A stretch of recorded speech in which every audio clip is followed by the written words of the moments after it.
Hey guys, this is EJ Holland with the Wolverine live recruiting show back on our YouTube channel exclusively. If you haven't subscribed yet, make sure to like this video and hit that subscribe button. You get notifications every time we drop a new video. And when you like this video, it helps us get in front of other Michigan fans as well. So if you enjoy the show, help us out, help us get the message out. And as always, subscribe to the Wolverine.com. We'll have a special offer for you later in the show. But Zach, how are you doing? Back from Kansas City, man. Excited to be on the show. I'm excited to talk about what great barbecue I had. Well, that's the first question. Now, Which this was isn't a the Q&A show, but Zach, where did you get your barbecue? I had Q39. Yeah, I had Q39, which was south of downtown. Had brisket, burnt ends, and a side of vegetables because I'm losing weight. So had to mix yin and yang. So it was good though.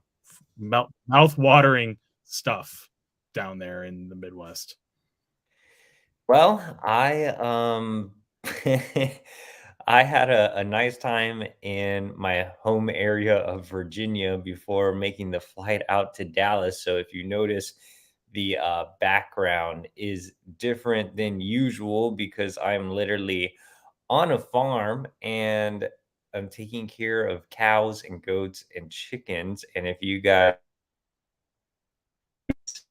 city slicker there is. Today I was trying to avoid the mud very carefully, try not to scuff up my shoes because I did not bring boots. I don't know what I'm supposed to wear out here. Even though I'm from Texas, I mean, I lived in the actual city, right? Like, it's not just a bunch of cow farms out here. There's an actual downtown Dallas and stuff, from the city and coming out here to being tasked to take care of farm animals while my in-laws and my wife are at a wedding. And so I'm trying to channel my inner Jim Harbaugh because I am having to deal with laying hens, which I figured out was a term today, apparently. Because I did remember that Harbaugh once said that he didn't eat chickens because they were nervous birds, right? And he has chickens now and he talks about it to recruits and parents. And that's a popular thing he enjoys. And I'm like, wait, but he doesn't eat them. So I figured out, there's laying hens. I'm also taking care of a dog, which has been an absolute nightmare. I'm a cat person all the way. The best part of this farm experience is the barn cats. They're the most well behaved. All these other animals have been extremely difficult. So hopefully, my main goal is that I don't die and that the animals don't die over the course of the next few days. So I'll be in Dallas and around Texas in general, seeing some Michigan recruits and taking care of a farm. But that's for next week's show. This week, we're going to talk about, me seeing a couple of key underclassmen targets in Virginia. We're going to talk about Zach's time in Kansas City. But first, some positive momentum on the 2024 front. There's been little news when it comes to 2024 recruiting. Michigan has slipped up in the rankings, now ranked number 15 overall, 25 commits, so not a lot of wiggle room, but we did report that former Florida defensive line commit Makai Burrow is set to make an official visit, and it will likely be for the game against Purdue. So they're finalizing, the fine details for that trip, but it looks like Boyro will be on campus for the game against Purdue in early November. Now you see Boyro is ranked as the number 63 defensive lineman and number 721 overall prospect nationally. That is pretty low considering the fact that Michigan really, really likes him, as does Georgia and as does Florida, where he was previously committed. So, boy, just to give you a little bit of background, Michigan defensive line coach Mike Elston and defensive coordinator Jesse Minter went out to see Boyro in the spring, absolutely loved him. He ended up committing to Florida before making an official visit to Michigan in the summer when he was, scheduled to come in late June. He recently reopened his recruitment. Georgia became the instant favorite. He visited there, but didn't commit on the spot, leaving the door open. He visited Florida this past weekend, so the Gators are still trying to get him back in the class. And now Michigan is squarely back in the mix here and set to get him on campus for an OB. So a lot to digest there. Zach, what's kind of your takeaway from Boyro getting closer and closer to actually making it to campus? And do you think Michigan's going to be a real factor here with the SECs involved? I mean, yeah, it's coming down to 4 schools, right? Like you mentioned them: Auburn, Georgia, Florida, Michigan. He reported he wanted to take it OV, and for a kid of his stature, 350 pounds of just one technique power. I mean, if he goes on campus for the first time, let's say next month, it's really simple of what you got to do, right? You got to sit him down with Mike Elson and Jesse Minter. You play the film of Mozzie Smith last season. Then you show the clips of Mozzie being drafted in the first round by the Cowboys. Then you show the film of Kenneth Grant and Mason Graham these first 6 games. And then you have them sit down with both players. I mean, that's really like the simplest pitch you can have for a kid that is a projected nose tackle. I mean, the on-field opportunities that a kid of his abilities can have at a school like Michigan, I mean, it just speaks volumes to what Michigan has done at that position. I mean, you just can't teach size, right? You can't teach his ability to forklift kids off the ground and bulldoze them 8 to 10 yards behind the line of scrimmage. And that's what you see from his film. I was kind of wondering why he was ranked in the 700s, kind of doing research, comparing films between him and, someone like Kenneth Grant. I think someone like Mackay would benefit from a development system or program like Michigan to help gain a more expanded pass rush move set. I think Kenneth Grant already had that in high school. So, and he was ranked in the top 200s. But yeah, I think it's really coming down to you just show him what you can do as a one technique. NIL could be a factor. We're not sure, but with Auburn, Georgia, and Florida, you're kind of expecting, NIL pitches from those schools. So we'll see. But yeah, I think Michigan has a good opportunity to lay it all on the table of what the future can hold for someone of his physical frame and what he has already shown on film. Yeah, I'm interested to see if NIL will be a big factor here. Now, I do think schools definitely value him more than that 3-star rating, but is Georgia really willing to spend some NIL here? Is Florida willing to spend some NIL? If they're not, that could definitely leave the door open for Michigan. Like I said, Minter and Elston have been working on this one for a while now. They've been down to the Peach State to see him. They have a pre-existing relationship with him. So it's not like they're just making a random run at a Georgia kid, late in the cycle. This is a kid that they've really, really had high on the board, that they were supposed to, get on campus for an OV in the summer. Even though that didn't happen, I don't think Michigan ever really lost true contact with Boyro. And I mean, he fits the description, like you mentioned, Zach, and John A. Schold in the comments too.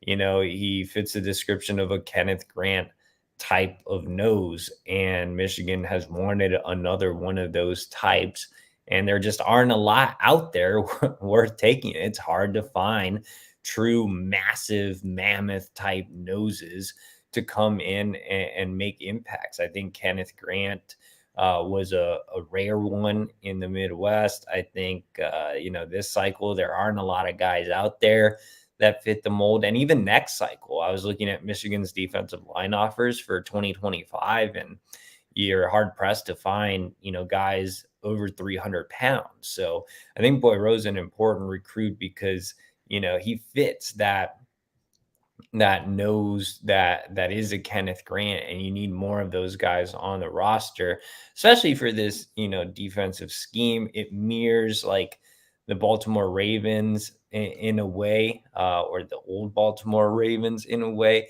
And they always had, some massive guy in the middle, like, Haloti Ngata or someone like that. And so I think that getting a Boy Rowe would help continue, the momentum of the defense. I mean, it's kind of understated how much a big nose like a Kenneth Green or a Boy Rowe can really propel a defense or help the defense succeed, because big noses like Boy Rowe and Grant, they not only are, a handful to handle at that nose spot, they also free up opportunities for guys behind them to make plays. So really interested to see what comes of the Boy Rowe official visit. Again, not fully locked in yet, but we are expecting him in for the game against Purdue.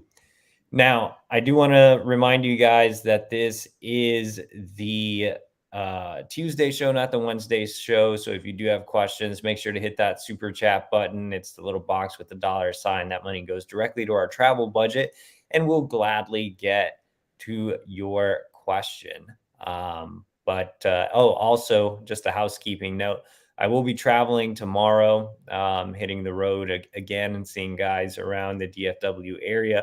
So we will not be having a Wednesday show tomorrow. So if you do want questions answered this week, best way to do it is to hit that super chat button and get them in on this show. Let's talk about visitors this weekend. Michigan has a home game. The recruiting weekends haven't been, super loaded. You had the self-imposed visit ban to kick things off, and then Bowling Green and Rutgers had a few guys, but not necessarily, star-studded. This weekend could have a couple of really, really big names. Before we get into the five-star of the group, Zach, you were the first to report that on 300 offensive lineman Avery Gack is expected to come in this weekend. Obviously, he's visited on multiple occasions in the past, being an in-state recruit. Aside from Bryce Underwood, arguably the most important in-state recruit on Michigan's board. So thoughts on Avery coming in and where Michigan stands coming into this visit? Yeah, so Avery was supposed to be at the ECU game, so the whole opener, but before the self-imposed ban took place. This is his return visit after spending 2 days at the July barbecue at the Big House, where he got in one-on-one work with offensive line coach Jerome Moore, as well as 3 of the 2024 offensive line commits. And also, it was the first time that everyone in the Gash family spent time in a one-on-one meeting with Jim Harbaugh. So, Avery's been to Michigan 4 times in total, and he's brought his father, but, bringing his mom too, and letting everyone sit down with Jim Harbaugh and just, letting Harbaugh see the side of him that doesn't get shown much behind, in the side of Harbaugh that's shown behind the scenes. That was a big deal for them. Like I said, 4 times in total. He, obviously is very intrigued with the offensive line development. He does plan to enroll in business school. So it was actually interesting. During the Harbaugh meeting, I think like most of that meeting was spent talking about the Ross School. So getting a chance to learn, the on and off the field kind of things at Michigan, while getting in closer with Jerome Moore and, also area recruiter Ron Bellamy is a big deal. What's interesting about Avery, and I've kind of had this thought for the last like kind of 12 hours, 24 hours.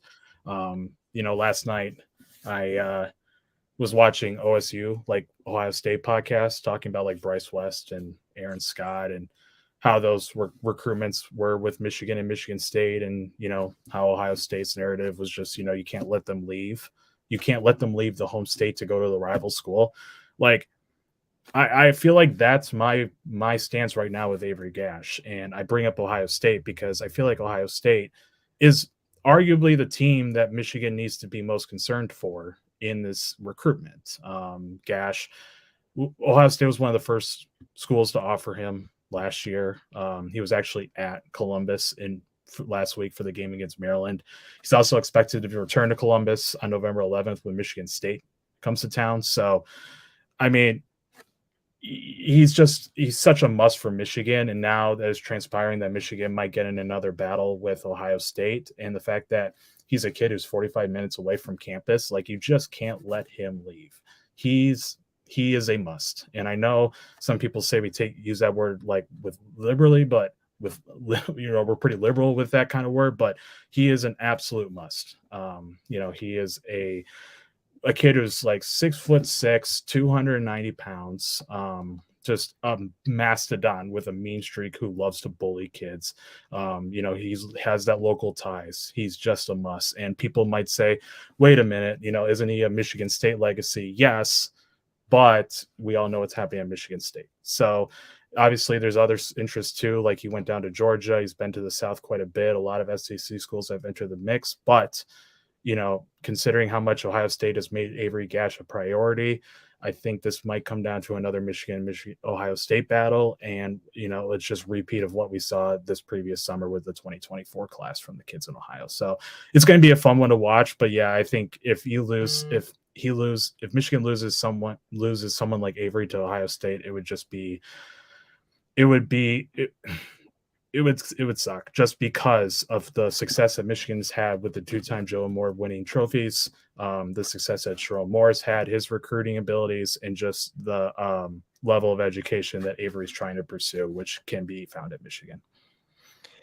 Yeah, so obviously, Gash, an important in-state recruit. Another recruit with strong ties to Michigan is DJ Pickett, 5-star safety, the number 1 safety in the country, the number 8 overall recruit in the country as well. I had a big story on DJ Pickett over at the Wolverine.com. Great feature with his mother, Tammy. It's completely free, actually, but you can read it at the Wolverine.com. A lot of great stuff from her detailing the family's interest in Michigan, their ties to Michigan. His mother actually attended the university, and he has a few other ties to Michigan as well. His grandmother lives less than an hour away from the big house. In fact, if DJ Pickett was an in-state recruit, he would actually be a teammate of Brady Preschool. So, he would have been 5 minutes away from you, Zach. I know. I know. I would now, Pickett too. I do have an update that I will share here on the podcast that I haven't even posted on the Wolverine yet, but his mother did message me a couple hours ago and said that the visit is now a maybe because they had a death in the family. So hopefully everything is okay with Pickett and his family as they go through that. As soon as I get confirmation that Pickett is a no-go or is still a go, I will let you guys know over at the Wolverine.com, but just wanted to make a note that Pickett is downgraded to a maybe because of a death in the family. But let's just assume that he is able to make it this weekend, or even if he doesn't. Look, Michigan has been a constant in this recruitment. The Wolverines have done a fantastic job of not only recruiting him, but his mom. Like I said, go read that interview I had with his mom, and you can just tell how much she loves the university and the coaching staff. Pickett knows he'll have an opportunity to come in and play early at Michigan. I think Will Johnson can be an easy selling point to him. Will obviously had a pick 6 over the weekend, came in and made a big impact right away as a true freshman last year. So, Michigan is going to play the best players. I think Pickett knows that, and they can use Will as an example. Like I said, the ties to Michigan, I mean, having his grandma live, not too far away from the big house, his mom having attended Michigan, and the other ties he has, I mean, that helps as well. And I don't get the sense that NIL is going to be the biggest of factors in this recruitment either. I think his mother, Tammy, broke it down perfectly in the story that I did with her. So everything's kind of lining up well for Michigan in this recruitment. I buy Michigan as a true contender when it comes to DJ Pickett. And I know a lot of fans have been down on Michigan and their pursuit of 5-star level prospects that aren't in the region. But even though Pickett is, a Florida kid, he's kind of a Michigan kid in the sense that he's always in the state. He's been to campus multiple times. He has the ties. He's a legacy, basically. So, it's shaping up well for Michigan, but you do have the other strong contenders. I think Georgia and Florida are the other two schools right at the top of his list. Georgia was actually at his game when I went out there a couple of weeks ago. Florida got him on campus back-to-back weeks. And then you have some others that are heavily involved here as well. Alabama, Oregon is set to get him on campus next weekend. Texas has been making a big push as well. But I really like where Michigan stands here. If they can get him back on campus this weekend, that'd be great. If Pickett can't make it because of the family situation going on, I still think the Wolverines will probably get him in for that game against Ohio State anyway. The family visits the state of Michigan quite often. So, I'd imagine if Pickett is in the playoffs himself for his high school team at the time of the game against Ohio State, it makes sense with it being Thanksgiving that he would be in town for that game. So I wouldn't worry too much if Pickett is unable to make it because of the family situation. But like I said, I'll keep you guys up to date over at thewolverine.com as soon as I get an answer either way, but I'm not going to press the Pickett family too much. And Zach will be on the sidelines as well on Saturday to see if Pickett actually made it in or not. But again, I don't want to push it too much given the sensitivity of the situation. And again, hopefully everything goes well with Pickett and his family. But outside of Pickett and Gatch, it's a pretty quiet weekend. There's some other, few other notable names. Zach has been doing a great job of keeping a full updated list over at thewolverine.com. So if you want that, head over to thewolverine.com right now. You can actually subscribe for just $1 for 1 month. That gets you premium insider recruiting information, team information, basketball recruiting, NIL, transfer portal, and so much more. Get everything you need as Michigan makes another big run and sprint towards the college football playoff, all for just $1 for 1 month at thewolverine.com. All right, Zach, let's go ahead and talk a little bit about your Kansas City trip. I believe you are the only person on the Michigan beat that has seen Andrew Sprague on 300 offensive tackle. You saw him at the Under Armour camp in Kansas City in the offseason. Now you had a chance to see him in game. I think everybody knows that I've been really high on Sprague for a while. I drafted him on my team that demolished Zach's team. It didn't demolish, but you did draft him. And I wish, looking back on it, I wish I drafted him. And I've always had him graded around the top 100 area, like right on the border line of being a top 100 guy. And I always said with a strong senior season, I thought he could leap into that top 100 range, and he's almost there. On3 has him ranked as the number 11 offensive tackle and number 123 overall prospect nationally. He's 122 on the industry ranking, which factors in all four sites. Zach, did you come away feeling like Sprague should be in the top 100? Did he make his case to you?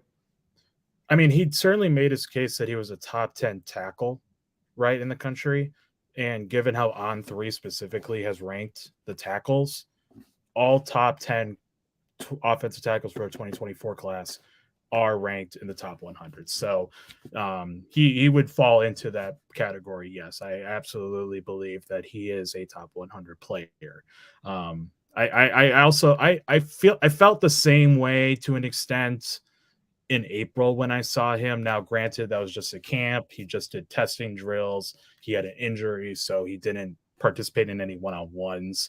But just his movement, right? Like at 6'8" and 290 pounds at his current size right now, like you just don't get that he's an anomaly for how well he moves for that size and how well he does with technique. He reminded me a lot when you and I were in DC to see Evan Link play against Nick Harbaugh last season. It's just two guys who have similar sizes, just understand the game and how to play that left tackle spot so well and just have a command as a blindside blocker. So, I mean, on Friday, he recorded like multiple pancake blocks. I counted like 6. Like I said, just a polished offensive lineman, probably arguably the most polished offensive tackle that I have seen on the road so far. during the game, right? Like he showed proper hand placement despite playing kids that are like 6 inches or even a foot smaller than him. He was responsible for a lot of pulling, a lot of screens, like getting to the second level to find a linebacker. He had a proper kick step, right? He can move his foot back enough to wall up a faster 5 technique or even a stand-up edge. And he also just finished blocks, right? Like I think that's just a commonality with everyone in this 2024 recruiting class for Michigan on the offensive line. They're just guys who love to finish blocks. He's a regular offensive left tackle at his high school for Rockhurst, and I felt like, watching him in film these first 6 games of the season, I felt like that would be his position in college. And after watching him in person, I feel like that's where he will end up on Michigan's offensive line. I mean, this kid's just a competitor, right? Like his team won 14-10, big rivalry game, but there's just that feeling of like, oh, I could have done better, right? The kid wants more out of his performances, even though he excelled. He, after the game, he talked about sort of just the bond too of everyone in the class, especially those 5 offensive linemen. Everyone has kind of actually the exact same goals and aspirations once they arrive at Michigan. And I think that's just the reason why he committed to in the first place, right? Like I remember him talking to us after he committed about just comparing everything to Michigan. I think Michigan's offensive line success just spoke so well to him. And given how well he's given his potential right now, I think he's someone that can work his way to fast tracking to finding the field early. Just with guys by his side with the bond that's so tight. I don't think I've ever seen a friendship between recruits as well as those 5 offensive linemen. So he's going to be enrolling in June after football. He's going to transition to workouts so he doesn't get behind in fall camp and stay on par with the early enrollees. And yeah, we'll see. I think Michigan just found a student of a game, especially one who has the whereabouts, the motivation, the competitive drive, and just who leads by example of someone that could be a captain once he becomes an upperclassman. Definitely. So I saw a pair of underclassmen recruits while on the road in Virginia. Before I talk about that, do you want to bring you a message from our sponsor for tonight's show? And that is Lewis Jewelers. Lewis Jewelers has been serving the Ann Arbor and Detroit region since 1921. Lewis Jewelers' reputation and continued success stems from their belief that a successful jewelry store is built on integrity, quality customer service, and quality products. Lewis Jewelers are a proud partner of Michigan Athletics to ensure every client that walks through their doors or peruses their virtual store is taken care of. They have a non-commissioned trusted advisor team that's always ready to provide a professional experience, advice, and expertise. No pressure, no commission. Located in the bustling city limits of Ann Arbor, Michigan, Lewis Jewelers proudly serves Ann Arbor and surrounding southeastern Michigan communities by providing an exquisite selection of fine jewelry, as well as excellent customer service to its residents and visitors. You can visit them at their new location, 300 South Maple Road, Ann Arbor, or online at lewisjewelers.com. And if you guys missed it earlier in the show, I am on a farm right now because my wife is at her brother-in-law's wedding and the entire family is there while I stay back and take care of the farm animals. And as I mentioned several shows ago, I went to Lewis Jewelers and got my brother-in-law one of these golden dog tags and shipped it with my wife to Mexico. So if you're not getting gifts from Lewis Jewelers, you're doing it wrong. All right, let's wrap up the show. Actually, we have a weird, creepy question that just popped up. Might as well answer it. It's not the Q&A and it's not a super chat, but it's kind of just a random question. So, and it is spooky season. Zach, do you believe in ghosts?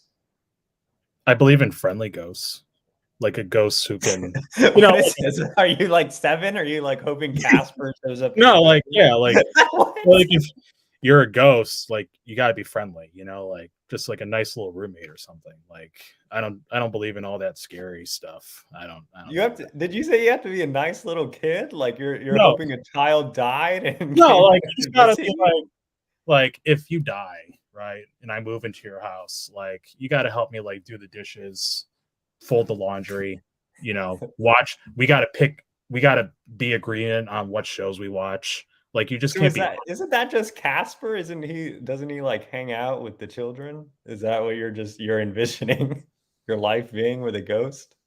Casper wasn't young. He was just like Ghost. Like, I don't Yeah, I think. know, but he was just like, friends with the children, right? That's why they call him the friendly ghost. I Yeah, don't know. I haven't seen Casper in like I don't 20 know years. either. I just like, I'm imagining like a nice like blueberry kind of like ghost, like just one that would eat breakfast with you or something, or throw the Oh football. yeah, Zach's favorite. One day we'll do a cereal draft where Zach drafts Cookie Crisp, Blueberries, and other Fruity Pebbles. just nonsensical cereals. Okay, that was just a weird question and a weird answer from Zach. Wait, no, it's not weird. It's He just wants like, a friendly ghost to come hang out with him. yeah, I mean, just like another roommate, like just help me pay the rent, I guess. Okay. Yes, very weird answer there from Zach.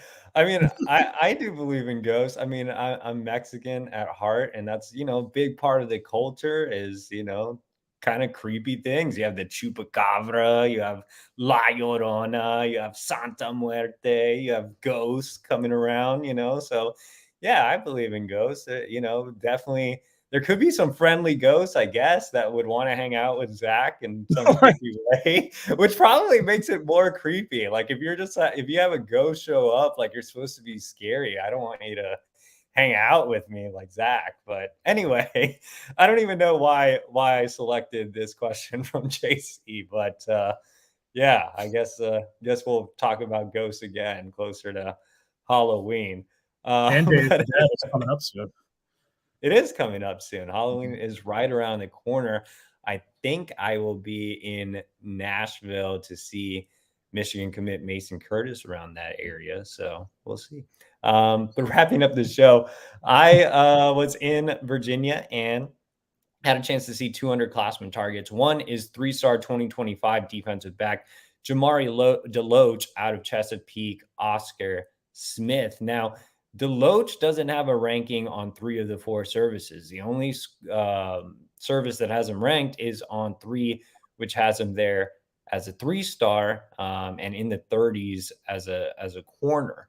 And if you look at the on-3 recruiting prediction machine, the second place, Michigan has a hefty lead here, 79.3% chance of landing him. They hosted him for the barbecue at the Big House. The second place team on the on-3 RPM is the Fighting EJ Wives of Old Dominion. And, they're not a huge threat. He does like schools like Duke and Wake Forest. So not a lot of competition for Deloach. He's still kind of flying under the radar when it comes to, his recruitment. But Michigan absolutely loves this kid, man. They value him way higher than on-3's ranking and the no ranking by the other services. Like I said, they brought him in for the barbecue at the Big House. I've checked in with sources at Michigan, and they've compared Deloach to Mike Sainristil. They really feel like this is the next hidden gem, diamond in the rough type of guy that can come in and be a Swiss Army knife in the defensive backfield and just completely outplay his ranking. And I've now seen him twice. I saw him at a practice in August following his barbecue trip, and obviously at the game on Friday night. And I mean, yeah, he's definitely an interesting prospect. He's listed at 6 foot, but he's definitely shorter than that. He's right at about 5'10", 170 pounds, but he just plays with an attacking mentality, man. He loves to come up and hit people. He makes a lot of plays on the ball. He covers really well on an island as an outside corner. I think he is the perfect fit for that Mike Sainristil role. In fact, when I saw him in August for the first time, I texted a source at Michigan and was like, this kid's like Mike Sainristil, who I didn't cover as a recruit, but just from seeing Michigan games every now and then, I kind of likened him to Sainristil. And he said, yeah, that's exactly who we see him as. And, I talked to Deloach after the game, and he talked to me about how Michigan defensive coordinator Jesse Minter sends him clips of Sainristil every week and shows him how he would fit into the defense. So, yeah, I really like Deloach as a prospect, and he's fast, man. He had the number 1 indoor track time in the 200 meter and the 300 meter in the state of Virginia as a sophomore. So really good speed from him, really good track time. So he definitely checks that box, which, is something Michigan really looks at when it comes to DBs. He is planning to get back to Michigan soon. And yeah, I feel like if Michigan, continues to push for Deloach, it would be surprising not to see him in the class unless distance becomes a factor. Like I said, Duke and Wake Forest are two schools that are on him heavily. Duke just hosted him for a visit. Wake Forest visit coming up this weekend, I believe. But he is trying to get back to Michigan, whether it's for that Purdue or the Ohio State game. And then lastly, it's not often I see 26s on the road, but I thought I'd head over to Richmond, Virginia, to see top 100 offensive lineman Darius Gray. Sharon Moore's getting a head start on recruiting offensive linemen in the 2026 class. In fact, Moore has already sent out 12 offers to offensive linemen in 2026.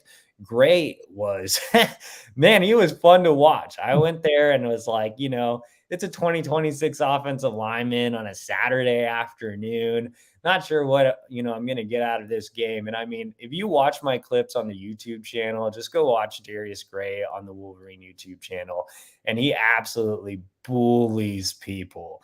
Man, he is just a guy that looks like a senior already.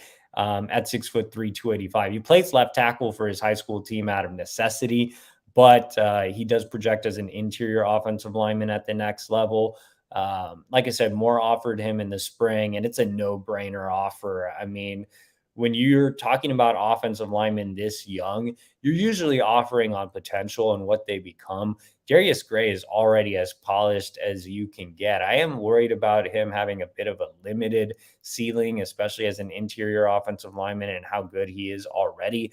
But man, the product he puts out there is already superb. So a lot to like about Darius Gray. And he seems genuinely interested. Like, I interviewed him for the first time in the spring. This is my second time seeing him. I saw him at the Under Armour camp in Baltimore shortly after Michigan offered. And, and it looks like John A. Schultz in our comments watched the video. He looked like a man in those clips. Yeah, he really did.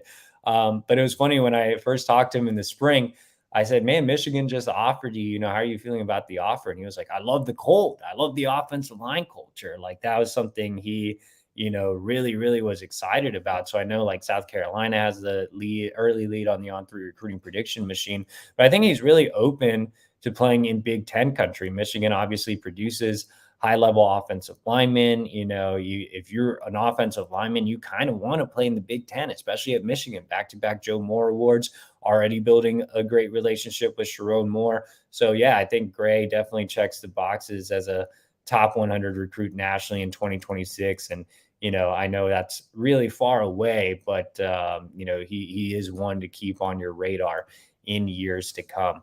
So like I said, guys, I am in the great state of Texas carrying 4 cows and making the rounds. I will be seeing Michigan commit Blake Frazier in a couple of days and several underclassmen targets. Zach will be seeing a pair of big underclassmen targets in the state of Ohio going into enemy territory. So we'll have updates on all of that on next week's show. Remember, we will not be having a Wednesday show due to travel, so apologies for that in advance. We went a little long today since we won't have one tomorrow. And yes, the goal for this week for me is for the farm animals not to die and for them not to kill me. So hopefully I won't be a friendly ghost next week hanging out with Zach. Hopefully I'll be alive and well. And if you want to keep asking us weird questions to continue to get weird responses from Zach, anytime someone asks an off-topic question, you always get weird answers from Zach. So keep asking the off-topic questions and make sure to like this video and subscribe to our YouTube channel, subscribe to the Wolverine.com, and we will see you all next week.